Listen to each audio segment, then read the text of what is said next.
All right, Matt, when you're ready, just tell us the... All right, welcome to Leading the Majority. I am honored that we have two great men joining us this week, and we have Governor Mike Huckabee, presidential candidate for the Republican Party, and we also have movie star, action star, Hollywood star, Chuck Norris here. Welcome, gentlemen. Thanks. Nice to be here. Let me get right to the debate last night. For everything I've read, it looks like you did very, very well in the debates. I personally think you've done very well in all the debates, but it seems as though you got a lot of write-up on the debates last night, and I wanted to ask you, what differentiates you from the other candidates on the stage? I think, if anything, I try to answer the questions, and a lot of the candidates seem to use the questions as a platform to launch into what their consultants have told them they ought to be saying. I think people appreciate that if I get asked a question out of a particular topic, I do my best to address that topic and to do it as honestly as I can, not necessarily pander to the crowd, but to answer to the heart of it. I'm just confident that that's what people are looking for in a president, somebody who will tell what they really believe, even if it's different than what they know the audience wants to hear. You know, you've been involved in a lot of debates with Republicans. Is there any particular set of questions that you wish they had asked that you're chomping at the bit to answer? Oh, several. Energy independence, education, health care. Let me give you an example on education alone, an issue that touches every single American. We have had now 905 minutes of debates. That's how somebody has figured this up. You know how many minutes of education questions? There have only been 2 questions. Total length of time, 3 minutes and 50 seconds out of 905 minutes. Now, there's no way you can tell me that that is a proportionate amount of attention given to that topic. And out of that time, how much did you have to I respond? had 0.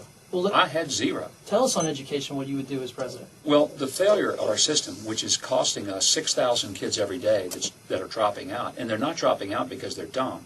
They're dropping out because they're bored. We need to design the curriculum around the student rather than try to push the student into a curriculum that he's not interested in. And so what you do, you raise your standards, you have measuring and accountability. That's fundamental, but you have a curriculum that's broad enough and challenging enough so that every student has his or her talents actually touched. We've done a good thing by saying we're going to do better in math and science. We've done a very stupid thing by taking music and arts out of our school programs. Because what we've done is create a left brain side of an education system. It's all left brain oriented. And left brain education at the expense of the creative side, the right brain, means that what we've done is create essentially a data download.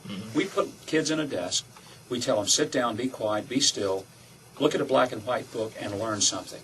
And when they go home, they're in multicolors and the images are changing every 2.3 seconds.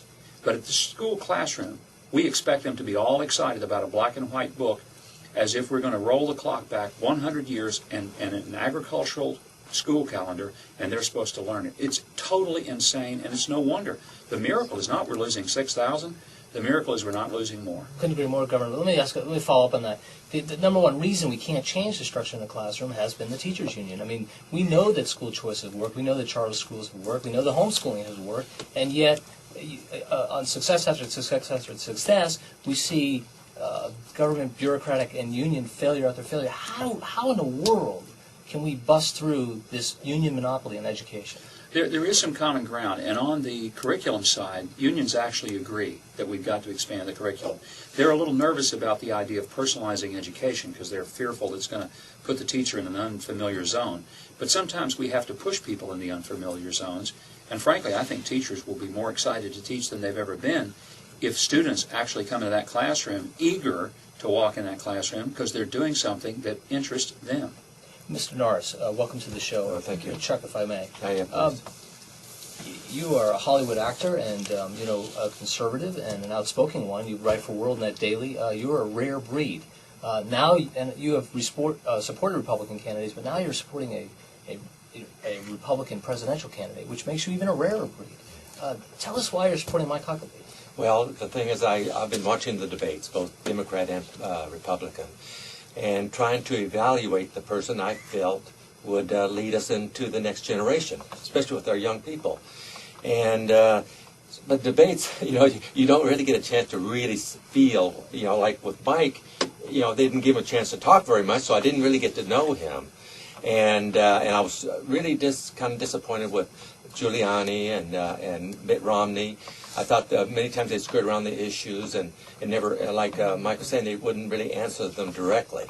And then I got a email from two teenage boys in Oregon, called the Harris twins, and they have a huge website called Revolution.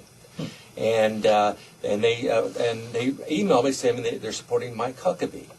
And I'm saying, that's interesting. Here's two 18-year-old boys who are supporting, a candidate for president. So anyway, I started really running a search on Mike about what he stands for and what he's all about. And as I started researching him and finding out about his what he wants to do in education and the IRS and all the other things, he rose to the top.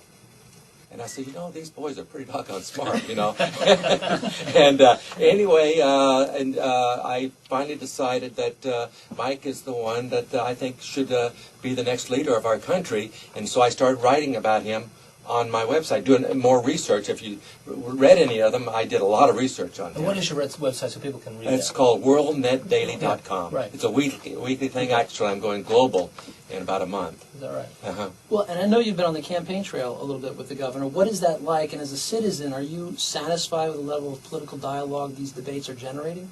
Yes. Well, last night I thought Mike won hands down. In fact, I was talking to the pollsters in the spin room, and they said Mike was 44%, and the next and Giuliani was 17, the next highest. And I said, well, see, I feel that Mike is a people's president. He's certainly not a media, because for some reason they will not talk about Mike. It's always Giuliani and Mitt Romney. And even though they do horribly, like last night, I felt their debate was horrible, and the mudslinging, I just kind of turned them off as they started mudslinging back and forth. I said, I want to hear the issues. Tell me what you're going to do, not what you've done bad. And that's what I love about Mike, is he sticks with the issues. He tells you what he's going to do if he becomes the president of the United States, and that's what I want in a leader, and that's why I'm really strongly supporting him. As Vince and I watched this race very closely for a long time, you are number one in Iowa, you are second in Florida, and you're third nationally. And some in the media might say this is a meteoric rise. I wouldn't call it that. I call it a marathon, because if we watched, you've rose steadily, but now you find yourself maybe perhaps soon the number one target. How are you going to sustain this into Iowa and into New Hampshire?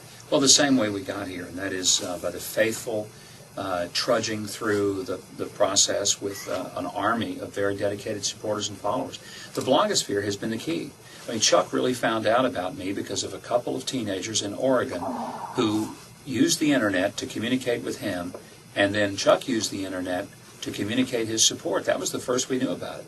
What's happened, our campaign has sort of gone under the radar, and the pundits have said, well, Huckabee can't get there because he hasn't raised as much money, but I've raised a better army, and that's what wins an election. And it's pretty amazing. In fact, the Iowa polls show that by twice as much, the voters who are with me are absolutely determined to go vote for me on the caucus night, and that's what's going to be a key.